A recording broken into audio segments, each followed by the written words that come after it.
So, Mikey, the day we record this was the preview stream for Capenna. We're both very excited, but I have to say I am really excited to see all of the stupid mob references that are going to be in this set. Now, my hope, which I doubt will happen, is that we get a painting houses reference from movies like The Irishman, but I don't know if they can make that work in the Magic. I mean, I just want, like, a Tommy gun, honestly. Just so we can have like an alternate art that someone paints that literally is Jim Carrey's The Mask, Tommy gun. I want that more than I'm willing to admit. Yeah, see, it doesn't have to be even good either. Just be like, oh, equipment and equipped creature gets like +2, +1, or some garbage like that. And nothing else. Like no haste, no nothing. Anyways, welcome back, y'all, to Hometown Commander. It's your boy Millzy, and with me is Mikey. I love that you made that sound effect. You're welcome. We are back for another fun side episode / discussion. Mikey, I had the privilege the other day of listening back to a few of our more recent kind of free-form open conversations that we had. I have to say that other than hating the sound of my voice when I laugh, I really enjoy hearing what we spoke about. So hopefully we can have some fun today. Hopefully talking about our very average listeners have fun listening to it as well. Talking about some Capenna, but before we get into some Capenna, oh yeah, we got to talk about Rogue Energy. What about it? About how great Rogue Energy is. Oh, it's so great. About how good for you it is. It's got none of that nasty sugar, any of those nasty chemicals. Got that good for you, though. It's got those good vitamins. Hopefully enough of them for you. If not, I apologize about that. It's got caffeine. You put it in the water, you shake it up, and it's good stuff. You're going to go over to... Might I introduce you to pre-workout, I guess? I don't know. Just creatine powder? Can I... Straight creatine, no water, just scoop it in. Who needs energy drinks when you can just drink creatine? When you can just dry scoop creatine, yes. Anyway, you're going to go to rogueenergy.com. You're going to use code Hometown, that is all caps. Get 10% off. We got a Discord link down in the description. Come on over. Talk to us about the cool new Capenna cards as they get released. The good old Capipi cards. Discord yelled at me today because I tried to upload too many photos into the chat, and it freaked. Yeah, you said that. You were like, yeah, I'm trying to send more, but Discord hates me. And I was like, what? Yeah, apparently you're only allowed to post so much at once. Oh. I even tried separating them out, and Discord just basically tossed me the middle finger and said, I'm good. And I was just like, They cool. said, stop destroying our servers, Millzy. And we also got the Facebooks. Yeah, man. And we got YouTube. We're trying to grind up that YouTube gang. Yep. Trying to do the best that we can with what we got. What we got. We're going to do some openings for Capenna when it comes out. So we are? Oh, of course we are. Oh, of course. Okay. Of course we are. We have to. We literally have to. We literally have to. We're going to give it to some random, actually. We're just going to be like, hey, open this box for us and record yourself. Excuse me, sir. Do you play Magic the Gathering? I'm just going to drop this name. I know he doesn't listen to us, but could you imagine, like Joe Charles opening this or something? It'd be fantastic. It'd be so great. Pull some random person and they're like, what is this? I still think it'd be hilarious for us to have our wives record a video of them opening it. I agree. Because, my favorite part of opening packs isn't actually opening the packs. It's giving it to my wife to open. Oh, yeah. And then her handing me cards and asking, is this good? Are they ever good? No, but that's the fun. That is the fun of it, because you have that anticipation of like, oh, it actually really could be. But we're here today to talk about Streets of New Capenna, the new Magic set. I'm glad you called it what it actually is, because I just keep calling it Capenna, and I know that it actually has the name of Streets of New Capenna. Yeah. And I love that it's new. Like, when was the old Capenna? Well, so the plane, without putting an absolute lore dump into this episode. Oh, gosh. The plane existed in the past. Some of our Phyrexian friends came and caused some trouble on this plane. Capenna is just a city on this plane. Some of them. Yeah, not all of them, but some of them. Okay, cool. I haven't read the lore. The angels that built Capenna basically defended the plane in the city, or the plane against the Phyrexians. After that Phyrexian skirmish, people built the city of Capenna as like a bastion for all of them, and the city's just kind of grown since then. Cool. So I won't ruin the rest of the story. I want people to go out and check that story out for themselves. And now Ob Nixilis is here. He's going to slap some people around like he usually does. So basically what happens is Nicol Bolas comes back. I'm just kidding. Like, Emrakul ventures into the dungeon. It's like every big bad from the last 15 years comes back. Could you imagine if, like, Commander Legends 2, Baldur's Gate is like, we're bringing Emrakul into Dungeons & Dragons. It's just like she's secretly been in a dungeon this whole time. It's just like that. But anyway, today we're talking about New Capenna. Mikey, one of our favorite sets of all time is a 3-color set. I think you and I are both pretty partial to 3-color sets. I loved Ikoria, although you didn't play when Ikoria was out.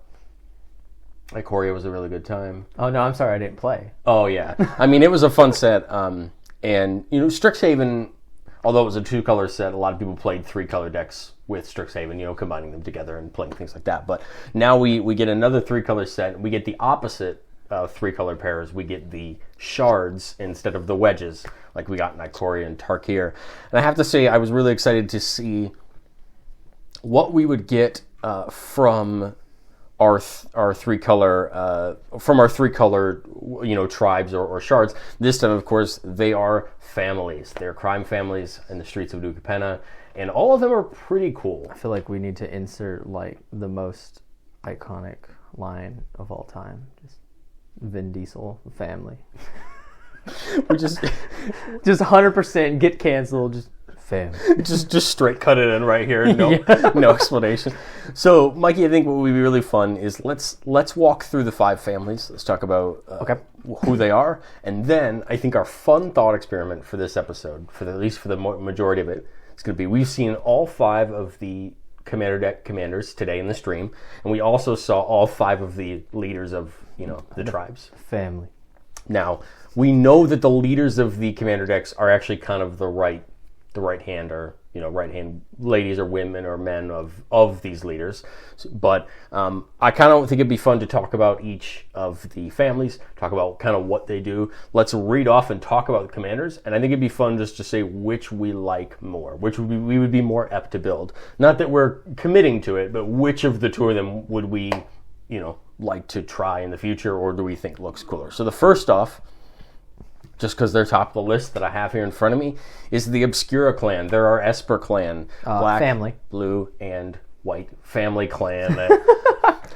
Interesting thing that I really like this time is I don't know for sure, but I think we're getting centered in different colors this time. I don't know if that's the truth or not, but for Obscura, we're centering in blue, which I think is pretty cool. I think it'd be really easy to center this 3-color pair in white. I think it's really cool that we get them centered in blue this time. Right. And they are, from my understanding, the kind of the Dimir informants kind of / mind readers, mystics, and psychics of Capenna. Very sneaky. What's interesting is that our face commander for this tribe, and Mikey, can you pull it up before I do, because one of us wasn't prepared. Rafine. I couldn't remember her name either. The Sphinx demon leader of this tribe. She is actually a psychic. She has divine visions. So that's pretty cool. It's kind of interesting. I think this is the first time we've seen a Sphinx demon on a card, which is pretty cool. I mean, yeah. But let's read off Rafine. Rafine is a 3 mana, 1 white, 1 blue, 1 black, legendary creature, Sphinx demon, flying with ward 1. She's a 1/4. It says, whenever you attack, target attacking creature connives X, where X is the number of attacking creatures. And connive means you're going to draw X, then discard X, and put a +1/+1 on that counter, on that creature for each non-land card discarded this way. So, it's pretty great. Kind of interesting, right? We get a little bit of card draw. They've confirmed that we're actually as well going to see a little bit of this connive mechanic in white, which I think is really good. It's going to be really good for Commander as a whole to see this mechanic just a little bit in white. I don't think we'll have enough of it for it to take over the landscape of white, but I think it'll help white a little bit, especially for those lower to the ground white, aggro decks or the white mid-range decks. They're really going to do well with this. So Rafine is our leader. I think she's interesting. To be frank off the bat, I don't think any of the 5 of them are bad. No. I think all of them are actually fairly interesting. But she is paired up with our face commander for the deck, Camille Obscura Oculus. She is Oculus. One white, blue, black for a legendary creature, Cephalid Rogue, 2/4. Says whenever you attack, target attacking creature can't be blocked this turn. It connives. Then choose another attacking creature with lesser power. That creature gains double strike until the turn. So good. Not a connive X, just connive for 1 here on this one, whereas Rafine lets us connive for X. So kind of interesting. We're seeing this. I think this conniving to me is not the same as our Demir mechanic in Ravnica, where you oh man, I would forget it off the top of my head. Where you looked at the top card and either bend it or put it back on top. Oh, not Scry, not Surveil. Surveil, yeah. Oh, I know Surveil? it's not the same. Oh. I know this is a lot different, but to me it feels kind of like Surveil. That like getting some extra information, right? Drawing.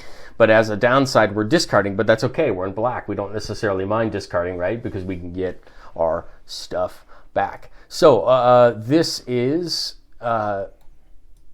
Obscura. Mikey, how are you feeling about Obscura? I like it a lot because one of my first decks I bought coming back into Commander was the Anawan Rogues list that they made from the last time they were at Zendikar. And I just thought it was really, really cool. I thought it was really interesting. It was a mechanic I really wasn't kind of planning on ever playing, but I just thought rogues were really, really fun to play, and I knew a bunch of them already before coming into it. So this really reminds me of this, kind of like you want to get in for that little bit of damage, like a rogue or a ninja, like we said earlier, or what we were talking about earlier before recording. And you want to get in for a little bit of damage and just get the value off of just maybe pinging somebody for 1, 2, or 3 damage, because the damage isn't what you're really worried about. It's that value that you get out of it or from it, but more. And I think that's really cool. I think it's really even cooler. Like you have what's her name? The Oculus lady. What's her name? Camille. I think her ability is just fantastic and just a lot of fun.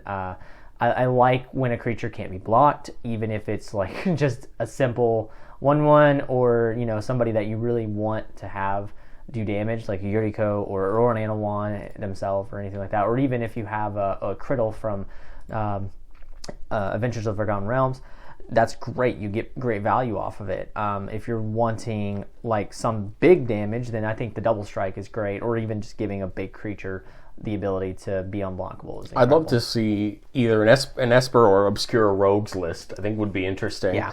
I also would love to see or try a Rafine kind of Esper Flyers or Obscura Flyers list. You're getting the benefit of attacking here, which is what you're already doing anyway. I don't think you want to go Angels because you have a Loro if you really want to go Angels. I mean, get the life gain payoffs, right?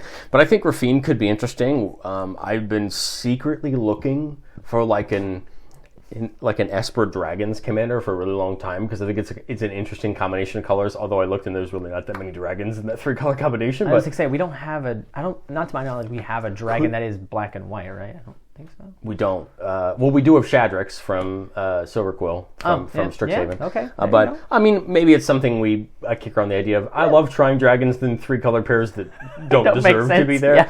I gave a shot at Bant Dragons and the list didn't look good. So anyway, so that is the Obscura. Like I said, very interested as a green player and someone who's been tinkering around with these blue-white style lists in Commander. I think Obscura is really interesting. I think they've got a lot of fun stuff to brew around, and I'm really intrigued to see what that deck brings us. Does it bring us a lot of benefits from attacking? If so, it could be kind of interesting. We could see maybe I think this family probably gets a buff from the Silverquill type of stuff. Yeah, I was about to say from Strixhaven. You're playing in 3 colors that, in my opinion, probably are the best 3 colors for any kind of control style.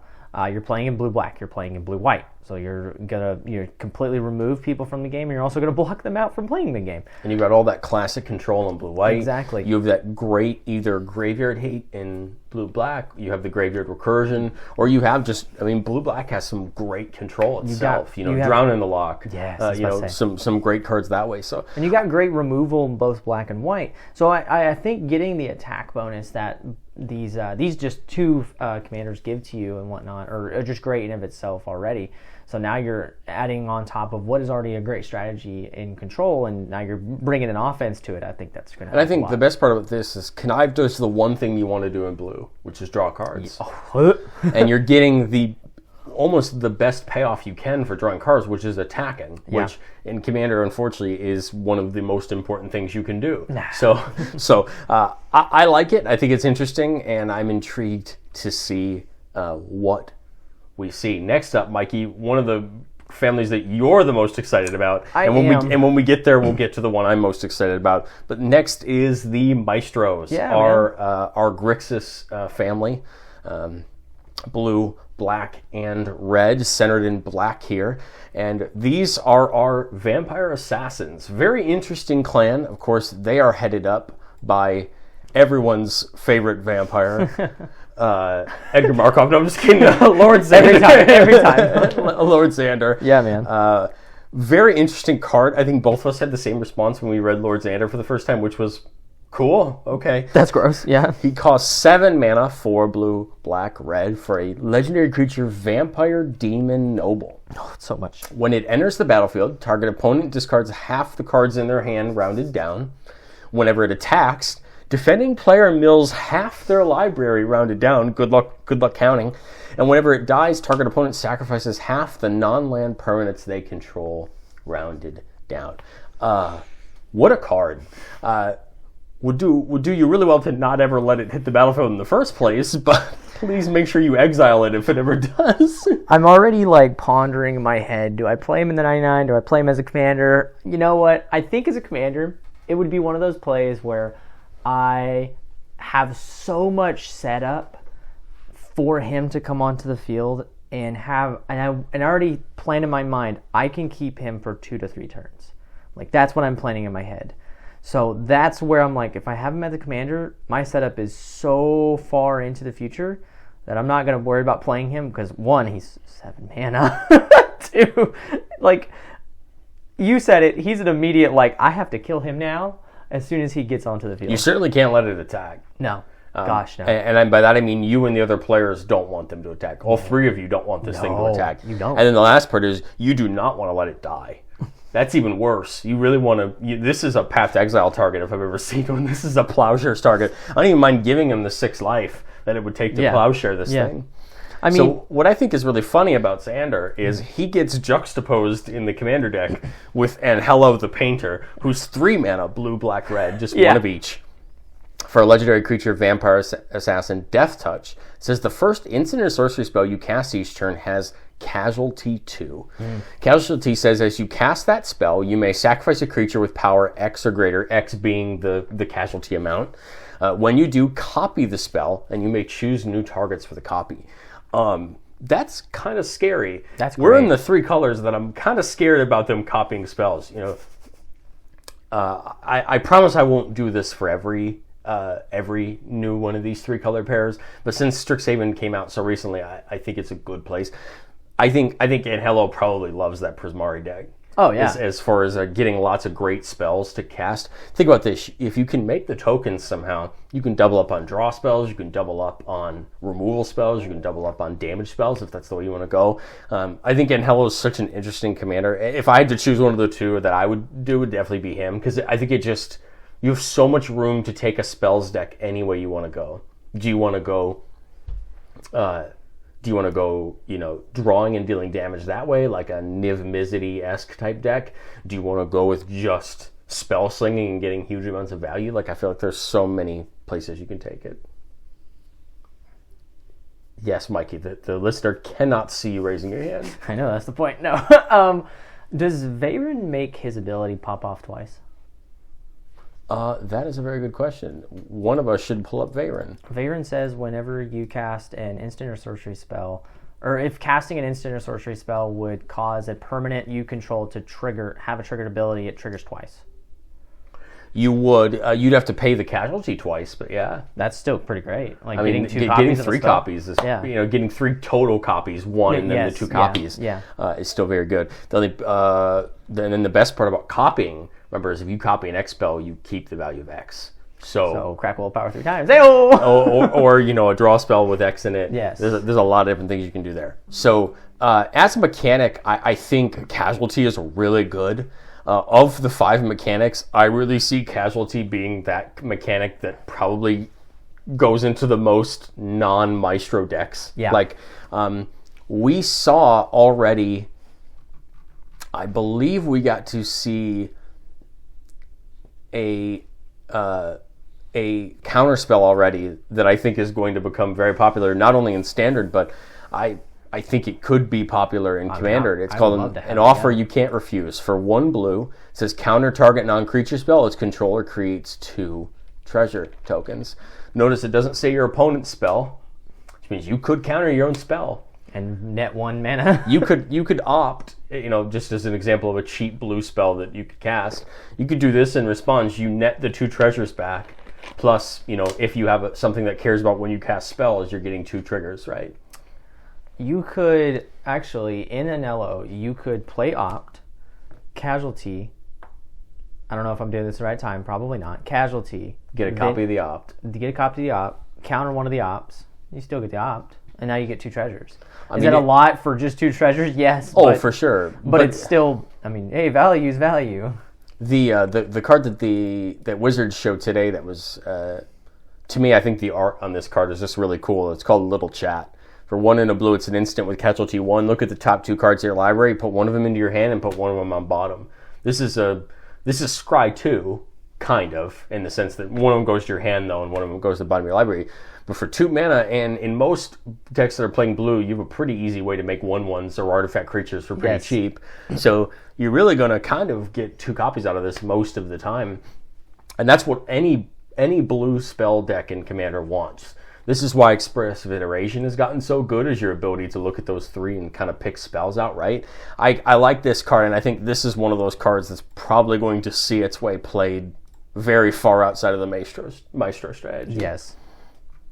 But we move from the Maestros into what I would say was the one family that I was most interested to see what it actually looked like, and I feel like we haven't gotten a true snapshot of what they look like yet.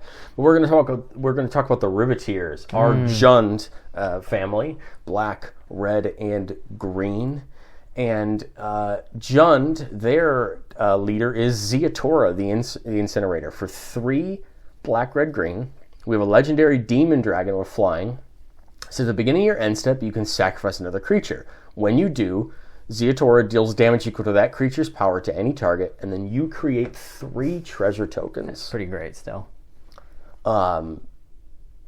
We had joked before this came out, before we saw Ziatora, we had joked that, is this going to be the thing that kind of dethrones Corvold, or is this kind of the dragon that's going to give you a better, secondary option? And I think the answer is no, but it's actually a pretty close no. I think Ziatora is a very good card. No, for sure. Netting you 3 treasures is wow. The first thought that I had when I read Ziatora was, this is a really good Jund Dragon commander if you don't want to play, what's his name, the one that gives all your other dragons haste, the 7-mana one. Yeah, the big boy. If you have any way to make tokens, this is just going to, which you're going to do if you're going to play the aristocrat style of this strategy. If you have any way to make tokens, you don't even really care about the damage. I think you want the 3 treasure tokens more than you want that little or big amount of damage, depending on what you're trying to do. I mean, you play it with like something off the top of my head. The first thing that came to mind was like you play it with Chatterfang. Like for sure. You get a treasure token, now you get a squirrel token, and then you sacrifice that squirrel token. Now you have 4 treasures, and it's just like, okay, well, great. Now I have 4 mana going into my next turn, or to play an instant or sorcery spell, an instant spell on somebody else's turn. I mean, this is pretty incredible of how fast you can ramp. But the problem is he is, or she is, it is. I think it's a she. It is she.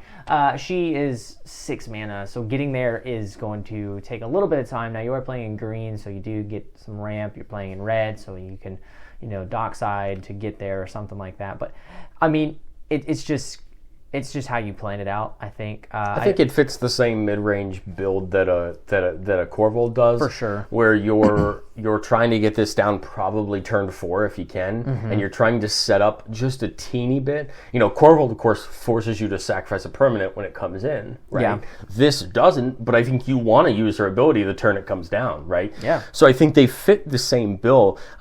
The moment I read this card, I said, this is an all-star in a Corvold list. Oh, yeah. In a Corvold list, you already have Prosh, who's who is a second commander of that deck. Now you have a third commander in that deck. You have access to 3 different dragons who all basically run the similar type to the strategy and push your strategy forward.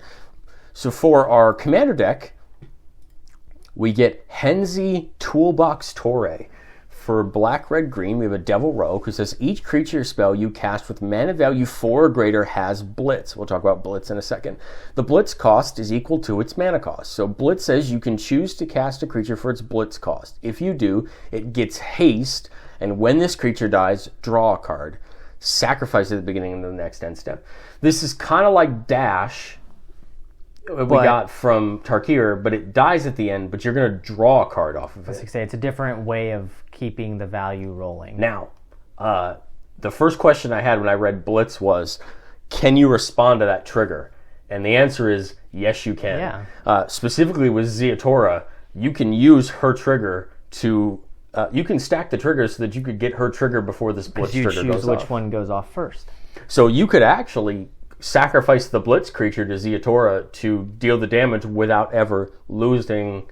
You'd still get the card off the Blitz trigger because it dies. But you basically, or remember, you could use any instant speed, Ashnod's Altar. You could use anything at instant speed to sack the creature for value. And you still get the card. And you'd still get the card. Wow.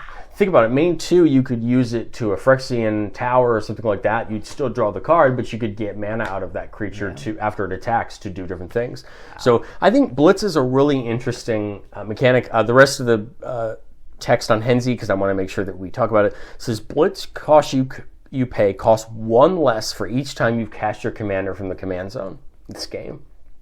So that's reducing the cost of your creatures for every time you play Henzi. Now, Henzi's 3 mana, so you got a couple casts of it before it starts becoming too expensive.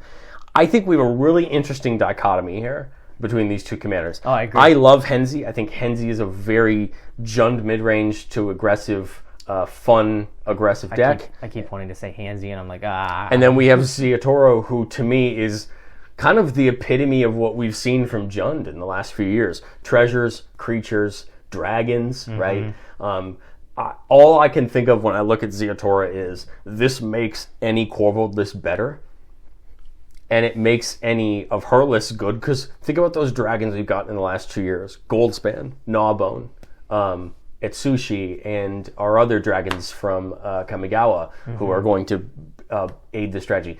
Think about sacking an Atsushi to Ziatora, getting 6 treasure tokens. That's incredible. And the damage. So, I mean, I know that's a cherry-picked example, but that's the kind of stuff in the back of my head where I'm this is going to be great. I don't think Ziatora is a better commander than Corvold. That's very difficult. Corvold is one of the best commanders we have in our format. Yeah, unfortunately. But I like this as a... I don't want to use fairer commander in quotations, because it's kind of true, but I know it has a certain connotation to it.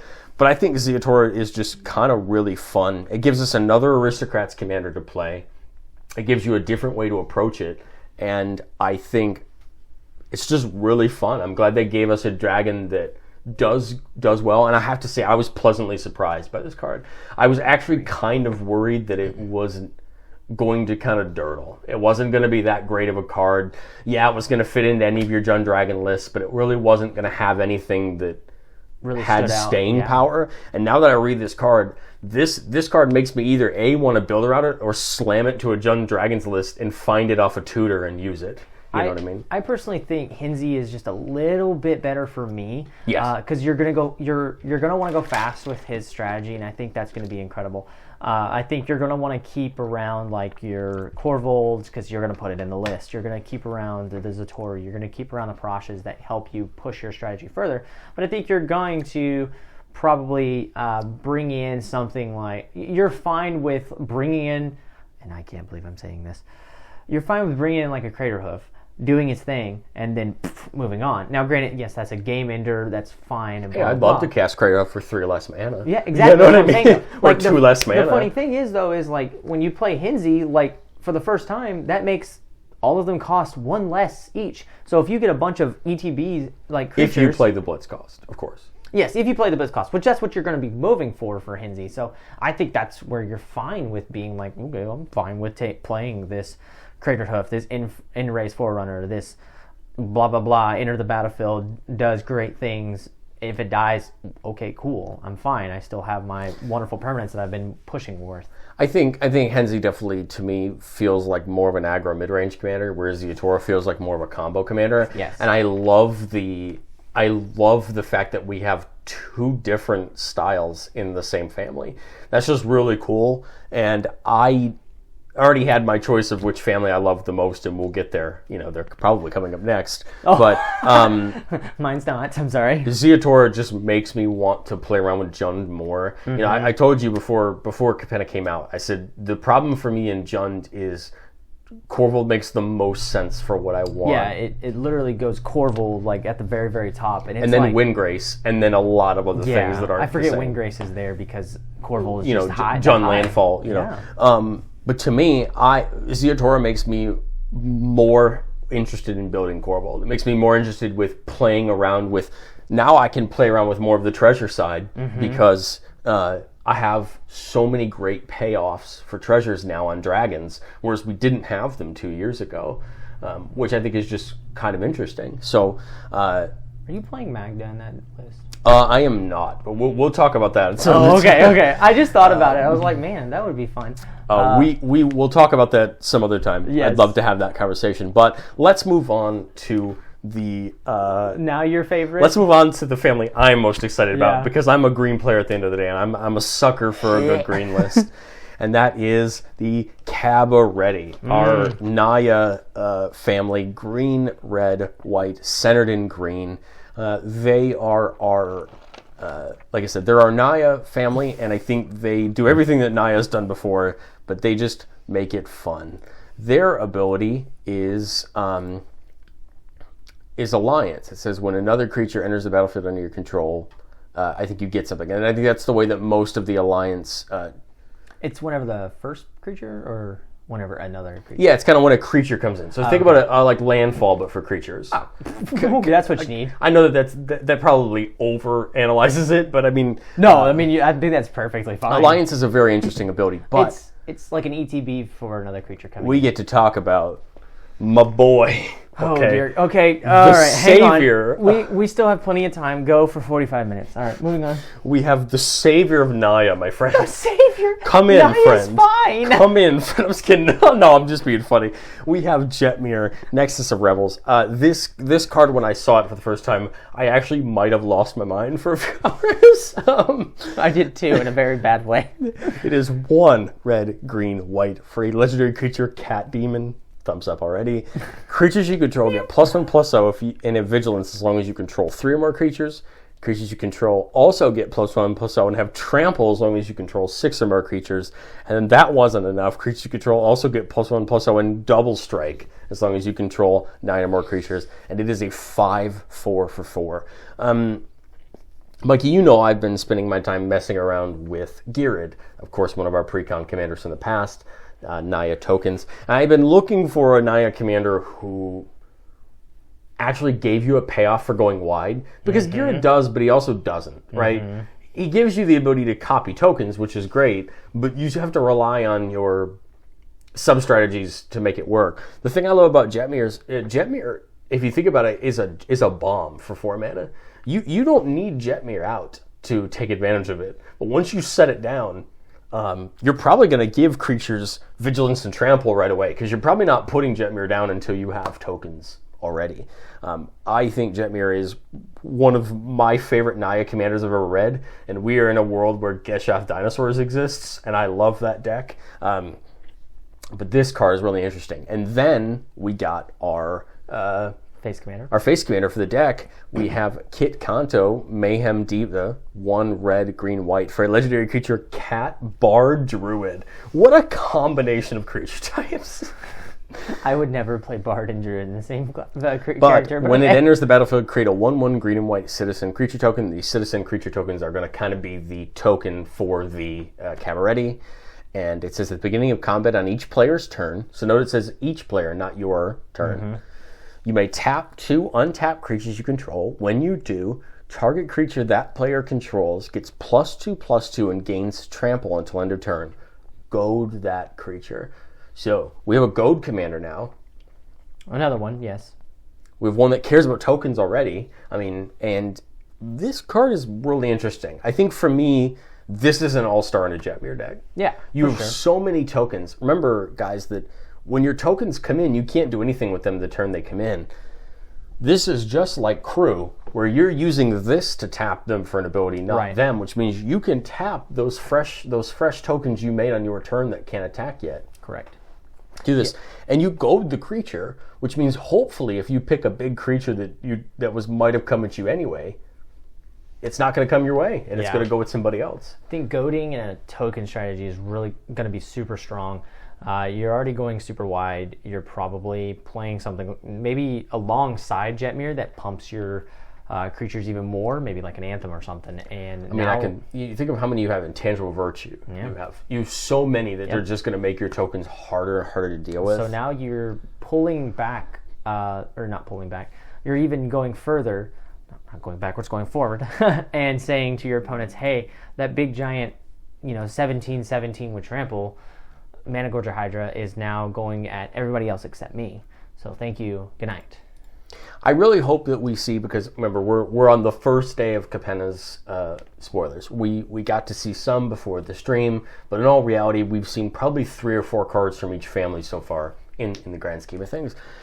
I will be beyond elated if we get 1 or 2 alliance creatures that make tokens. Yeah, no, I think so as well. Now, they might say whenever another non-token creature in his battlefield, because that otherwise that's fair, full stop broken. Yes.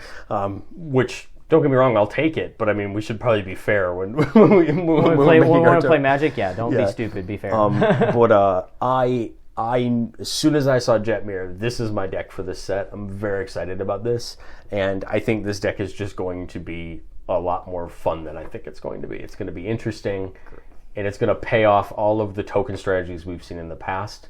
I told you in the past, my geared list was playing around with more of token creation from spells and things like that. I think just Jetmir makes it more explosive. Securing the waste on somebody else's end step for 5 or 6, and then untapping with 7 creatures with Jetmir seems really good.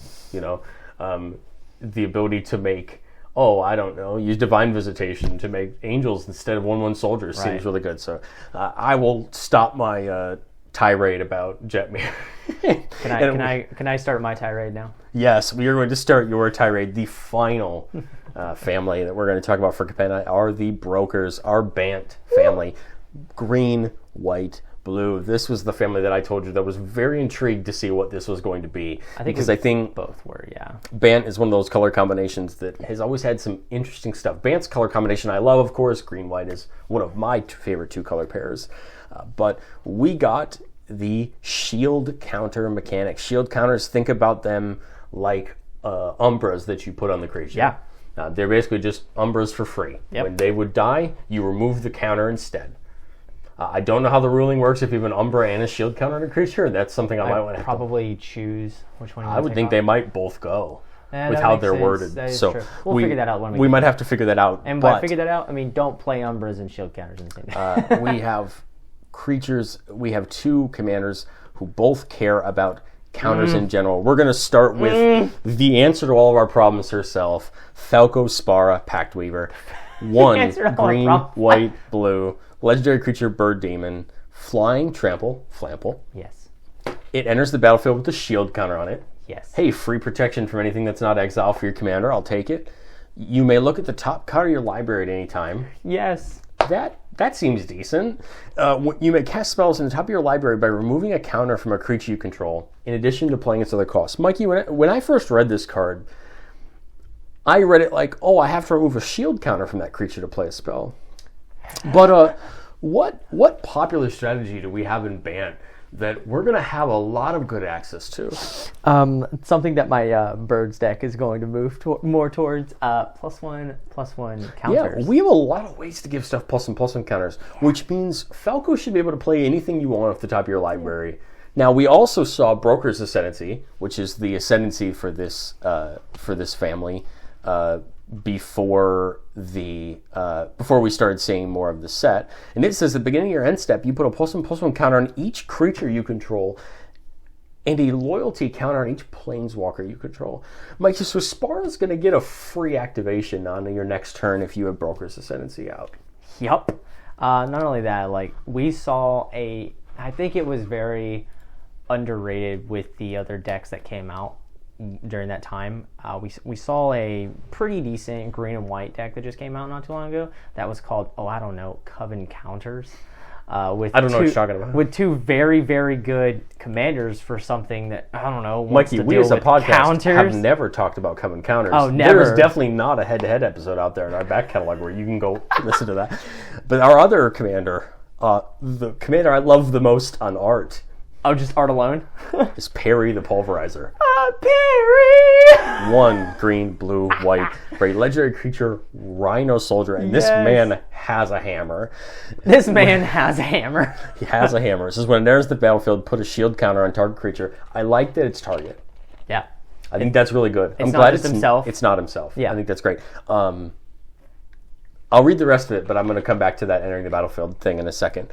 Whenever Perry attacks, target creature you control gets trample and gets +X/+X until end turn, where X is the number of different kind of counters among permanents you control. So, different kind of counters means +1/+1 counters, vigilance counters, trample counters, death touch counters. There's plenty of counters we can think of. Yeah. But, Mikey, what strategy is pretty prevalent in Bant that we can abuse the top ability for? I don't know, a blinking ability, maybe? Yeah, I think if we blink Perry, it'd be pretty good, right? Yep. Give a bunch of our big creatures shield counters. If I believe correctly, there's another Rhino in the same exact colors that does not mind blinking things. Our friend Rune, yes. Yes. He very much likes to blink as well. So I think this is a really interesting thing because I think both of these are actually really good commanders. Now, I'll say I think Sparrow's the way better commander, and the reason is because anytime you can cast spells from the top of your library. Anytime you can just look at the top of your library. Well, I mean, you can scry, but what I mean is, at any time though, scry, you have to play a spell. Casting spells from the top of your library at any moment. This is an instant speed, Mikey. This doesn't just say on your turn.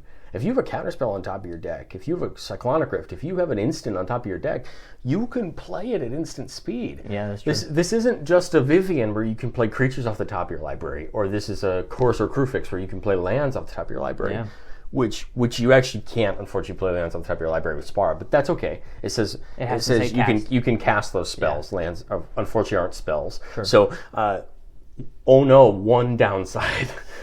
Oh no, I get a land and a color combination. I need you to build this because if you won't, I will. Oh no, that's it. No. This is already becoming the new commander for that band. Like there's already 2 other choices that are ahead of this from this set that have very high consideration to be building. But if you don't, I will build this. No, this is happening. I mean, it doesn't matter what you pair this with. I mean, you could pick any Bant tribe and slap this as the commander, and it's going to be good. Yeah. But man, your Bant Flyers list becomes way better with this in the command zone. Now, given Chulane is a fantastic commander, and you do a very good job with it, but I want that. I want this as well. I want this because what Chulane does for me in that deck, to kind of go off a tangent just for a second, what Chulane does for my bird deck is basically just gets me the land, and that's all I'm really worried about for him. That deck revolves more around fogging and getting the value off of that, and I know that if I say that aloud, most commander players would be like, there's not enough fogs to play fog. It's fine. I had like 10 in my hand, I think, every single game. There's not enough fog to play a fog deck. Yeah. It worked pretty well. Yeah, it worked pretty well. I could have elongated a lot. Ask the aggro player who tried to attack through about 5 of them. I could have worked pretty well. I could have prolonged the game even longer, or the games even longer that we played not too long ago, and I chose not to because I want to play more games. But I think Spara can easily take Chulane's spot because what Chulane does in getting me lands, this gets me more of the spells that I want. And if I'm gonna be playing a fog deck, I would love to have another fog in my hand. That's not in my hand. Mikey, can I set up my soapbox for a second? Oh, you can, yeah. This is probably one of the best +1/+1 Bant commanders we have. Oh, no, I agree. I would argue, and I know this is going to go out on a limb because I'm about to target one of the most popular commanders in our format. Do it. I'd rather play this over Atraxa any day. I agree. Because this gives me the opportunity to use that proliferating, that +1/+1 counters as many times I want during my turn, as long as I can cast those spells. Mm-hmm. Atraxa, just proliferates at the end of your turn. Now, Trax is a great card. It has 4 great keywords on it. It's a great commander. But to me, I like this better. I think this is it protects itself, which is great. You have endless +1/+1 counter strategies in this deck. Note that you could also go Super Friends with this if you really wanted to. It'd be a good commander to protect to make your tokens and protect your planeswalkers if that's the route you want to go. We've already seen Broker's Ascendancy, which either rewards you for going +1/+1 counters, going Super Friends, or both. Yep. Right. So I think this is a perfect commander for a Bant Flyers type list where you don't necessarily care about one type, but you just care about making a lot of value in the air. I think this is a great commander for that. I just think that Spara is probably one of those commanders in this set that has the most value overall without needing to play into any of those abilities. She's good on her own. I agree for sure. Like I see just so many different combinations that will help, and like green and white being so prevalent with +1/+1 counters. I think it's going to be great. Like we saw Ajani be played, the Ajani Mentor of Heroes that I have in that deck be played, and I see how much value that card has alone, and for it to just be pushed even further, and you're pulling up a card I'm really, really excited about for this set. So there's always one Planeswalker I'm like, yes, I need this. So the reason I think I was also very excited about Capenna is before the set had come out, there was a rumor that this was the plane that Elspeth was from.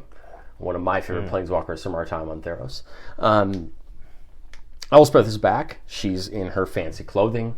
There are 3 different arts for this card, and all of them are gorgeous. That planeswalker art is only beat by one other planeswalker, and we'll get to him in a second. Easy now.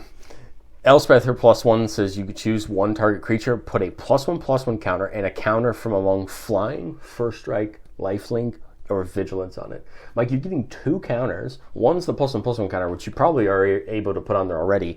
But those other 4 are going to help enable. Our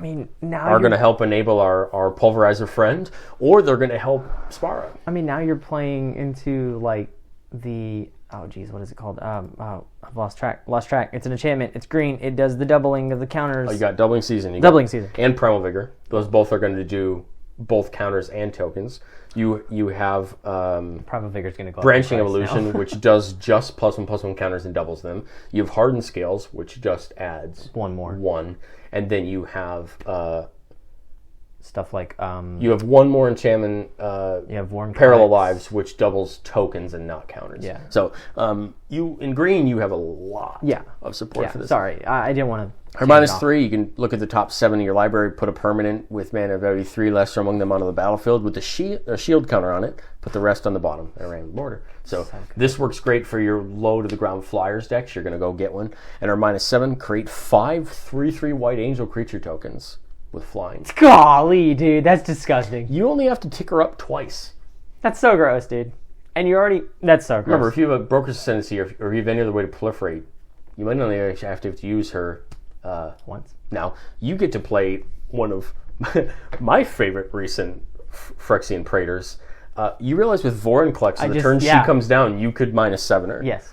So I was about to say, I didn't know if you heard me say Vorinclex, but yes, I did say Vorinclex. I mean, Vorinclex enables the strategy like that. Yeah.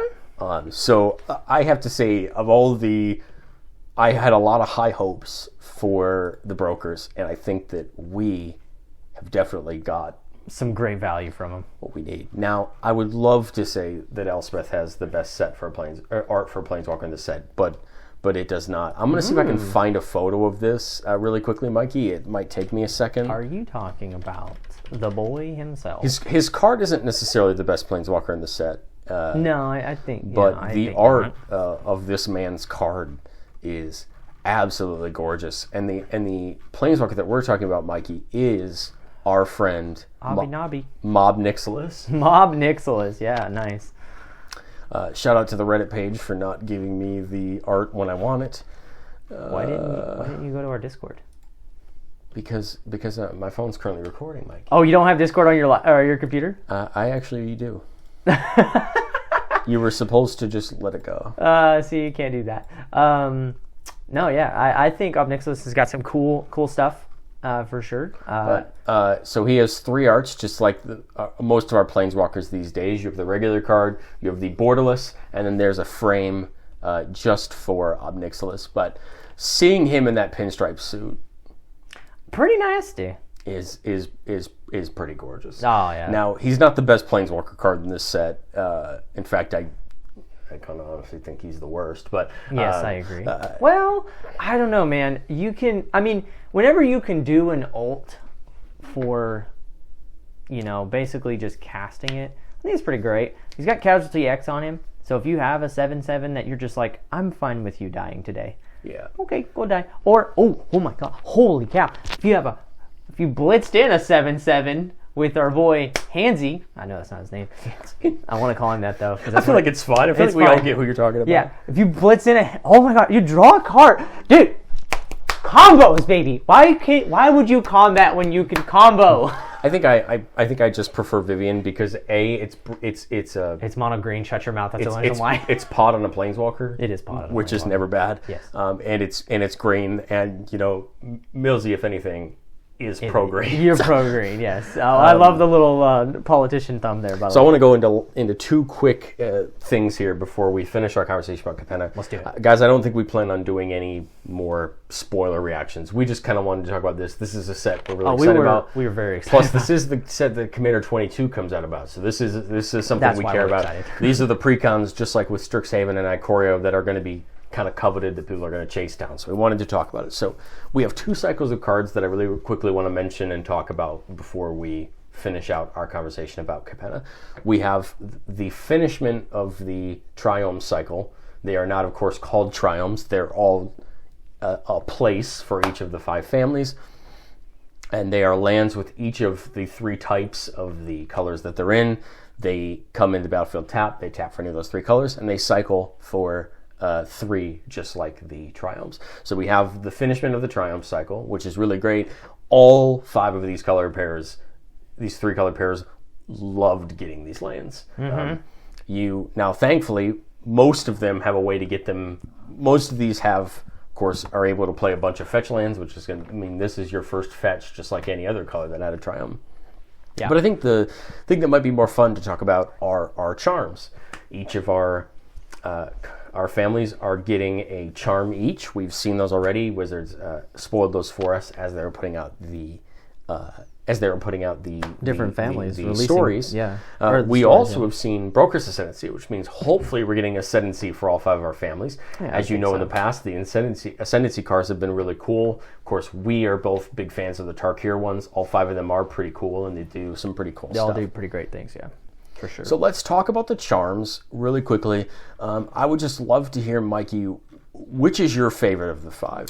Is it the Broker's one, just like your favorite or the one you were most looking forward to, or did any of the other charms really take you kind of by surprise and become your favorite charm?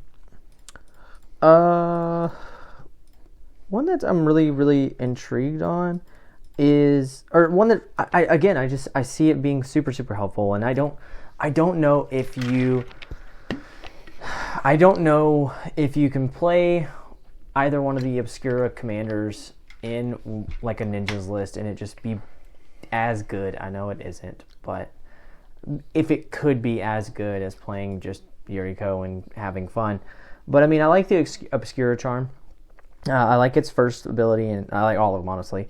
But I like the first one, how it's just what you want from... So I'm going to read the 3 just really quick so everybody knows what we're talking about. So the charm says, for 3 mana, choose 1. Return target mono-colored permanent card with mana value 3 or less from your graveyard to the battlefield tapped. The second ability is counter target instant or sorcery spell. And the third is destroy target creature or planeswalker with mana value 3 or less. So we kind of get... The point of the charms in the past has always been you get one ability that kind of aligns with each color. Mm-hmm. So our first is black. We bring that monocolored creature back. Our middle one's blue, countering the spell. And the last one's white, destroying a creature. Yep. I think this is really interesting. I think this is a slam dunk in any Esper or Obscura deck in Commander, because I think this does everything that you want it to do. Right. This is another piece of removal that can be... It's removal or a counterspell at minimum. Yep. And if not, you have the first ability. That's going to help you out. That's going to help you a lot, yeah. So I don't know. I find it just interesting, and I think that it'd be fun to just kind of use for sure. And I think it's maybe not an automatic add, but maybe something that you highly consider already. I think for me the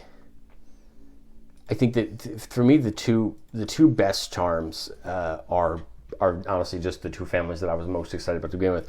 We have the Cabaret charm, which allows you to either deal damage equal to the number of creatures you control to target creature or planeswalker, which is gross. Creatures you control get +1/+1 and gain trample until end of turn. With a wide board, this could be a finisher. Yeah. If you need it to be. And the third is create 2 citizen tokens. So that's great for 3 mana. You're just a little bit over the Krenko's Commander, Dragon Fodder type price of creating tokens, which isn't too bad, but you can do it at instant speed, which is great. You have +1/+1 in Trample, which is just good in general. We're a couple points and Infect off of a Triumph for the Hordes, so not bad. And the first one, you never want to turn down at instant speed. If you have a lot of creatures, you're turning your creatures into damage. I think that's the thing that we have to remember is all of these are at instant speed, so that just makes all of these so much better than a lot of different cards. Yeah. The one that I think is going to win the reward for being the most played in any format that's not Commander, and by that I mean Modern or Pioneer. Any limited, yeah. Yeah. I don't think it'll be as popular. I don't think this will be as popular in Standard, although I think it might get a little played. But I think in Pioneer and in Modern, this is going to be really well played, is the Riveteer's charm. This one says, target opponent sacrifices a creature or planeswalker they control with the highest CMC among creatures or planeswalkers they control. That's huge. Most of the time, the best creature on your board is the one that has the highest CMC. And if you're playing a Planeswalkers deck, you and I both know that 8 mana Ugin or that 7 mana Tibalt is huge and it's important. Yeah. Second is exile the top 3 cards of your library until then your next end step. You may play those cards. So you put this on your opponent's turn, or you put it at the start of your turn, and you get to look at the top 3 and play them. And that's huge. And the third is exile target player's graveyard. It's never bad to have graveyard hate on a card, especially when I would argue it's honestly the least good mode of the 3 of them. Yeah, for sure. Because the other 2, most of the time, are going to be really important. I mean, but I like it. I think this is a lot of versatility. The reason that I say this is going to be really well played is that first mode. Yeah.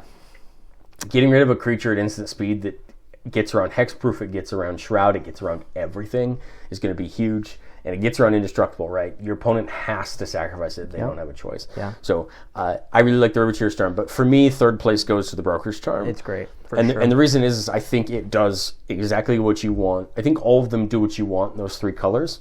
But in my opinion, I think Broker's charm does the same thing, but does really well. The first one is target creature gets +1/+0 until end of turn. It deals damage equal to its power to target creature or planeswalker and opponent controls. Very similar to the Cabaret charm, but instead of our number of creatures mattering, this is the power of our creature mattering, which is good because in this combination, if we're loading counters onto our creatures, going to be really good. Second mode, destroy target enchantment. Great. Easy. I mean, think of how many powerful, important enchantments we have in Commander that enable strategies. Omniscience. Way too many. Smothering Tide. There's so many high value enchantments here that become really important. Yeah. And the third one, draw 2 cards. I doubt anyone's ever using this to draw 2 cards, but it is there if you need it. Yeah, 3 mana to draw 2 cards. I mean, most spells are paying 3 mana just to draw 1 card sometimes. I have to say, I really like that these are uncommon. It means that they're going to be really easy to get. Hopefully, it means they're going to be in the precons. Seriously, Wizards, put them in the precons. Seriously. I was about to harp on it for a second. I do kind of find it interesting, and I like it a little bit that they don't just feed into the family strategy. They feed more into the 3 colors that they fall into strategy. Oh, for sure. And I think that's what made them better as cards. Yes. I actually think that's what makes, if you go back and look at our Tarkir charms. Yeah. And I think that's what makes them great too. And I hope that we get the same thing from our Ascendancy enchantments. I hope that they feed into the colors as colors and not just the families. Because if you look at our Tarkir Ascendancies, all of them are fantastic. Oh yeah, I would play all of them in any 3 So, I will say though, like I look back at the charms that we got from Tarkir and whatnot, and I feel like a lot of people don't like to use them because they don't fall into a particular strategy via Commander. Now, in any other format, I think you're fine, but I get it. I do. I do think that they're not necessarily being underrated, but I do think that they're being overlooked a lot more than they need to be because they're just simple 3-mana drops at instant speed to do something. They're going to be bombs and limited. Yeah. And sealed because they're going to be huge. Yeah. I want to quickly mention 2 last things before we head on out for this side episode. The first, we do have a new cycle of tap lands.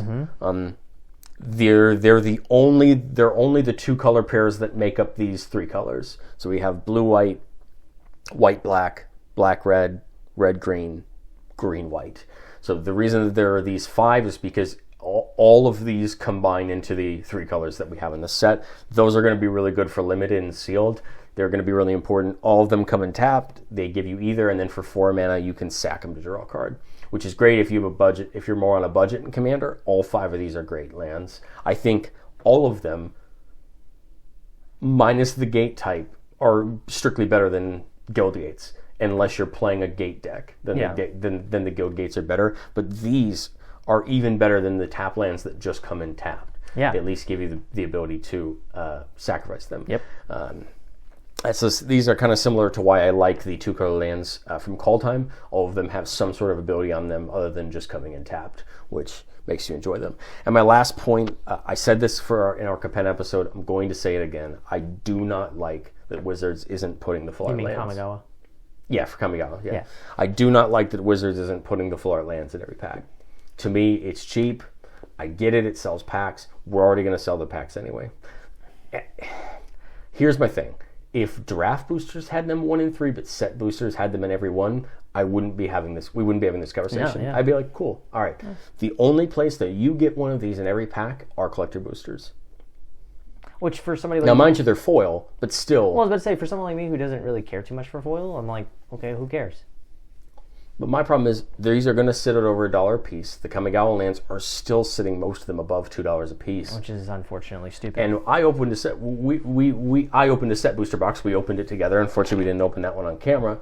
But I got about what 12 or 14 of them out of a 24-pack booster or 30-pack, which is 36-pack booster. And I got what 14, 15 of them. Not even 20. Which is better than 1 in 3, but still, that's not cool. No, it's annoying. Like, we have these ability to get these amazing pretty lands, and I mean, you look at a set like Theros Beyond Death, and didn't it have those lands in every single pack? It does, and I'll tell you, it still sells because of that. Yeah. Zendikar, right? All of them had full art lands. Exactly. It was the reason people bought bundles of Zendikar Rising was for those lands. I just don't understand, if we're going to bother to make them, why aren't they in the packs? If Wizards is so worried about the secondhand market dying, I think, I don't know if I can say this. I don't know. Who cares? Only like 50 people listen to us right now. But in 3 years we get canceled because of this. I'm sorry. This is my... But if they're so worried about the secondhand market, they're wrong. Like, the secondhand market's fine. Card Kingdom is still doing fine. TCG players are doing fine. Like, people are buying cards, like, left and right. I mean, anybody I talk to that's like, yeah, I got it on Magic, but then I discovered what Card Kingdom was and TCG Player is, and I'm just like, yeah, me too. I'm perfectly fine with buying singles now over packs. Do you know why I enjoyed, we did our Theros Beyond Death opening where we opened you opened the Planeswalker deck, I opened the pre-release pack. Right. I bought that pre-release pack because I'm like, I'm getting 6 lands. Yeah. Full art, Theros lands, which is worth at least a third of the price I paid for the pre-release pack, right? Or a sixth of it.